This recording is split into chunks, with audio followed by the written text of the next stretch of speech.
నా పేరు యామ వెంకటరమణ, అనంపల్లె గ్రామం, రాచర్ల మండలం, ప్రకాశం జిల్లా. నేను పత్తి 3 ఎకరాలు పైరు వేసాను. బాగా పత్తిలో నల్లి, తెల్లదోమ, రసం పీల్చి, ఆకు పీల్చి పురుగు ఇవన్నీ బాగా ఉన్నాయి.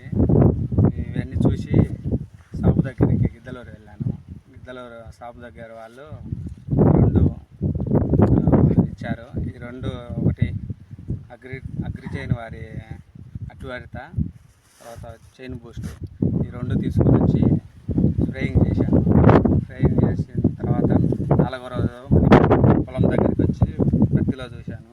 పత్తి చూస్తే బాగా సైడ్ బ్రాంచెస్ కానీ, పూత కానీ, ఆకు ఇవన్నీ బాగా ఉంది. తర్వాత ఈ కొట్టిన తర్వాత తెల్లదోమ, పచ్చదోమ, పిండి నల్లి ఇవన్నీ బాగుంది. పొలం కొత్త వేపుగా బాగా పెరిగింది. ఇవి కొట్టడం వల్ల ఈ సైడ్ బ్రాంచెస్ బాగున్నాయి. ఇవి ఏ రైతైనా బాగా ఉపయోగించుకోవచ్చు, వాడచ్చు కూడా.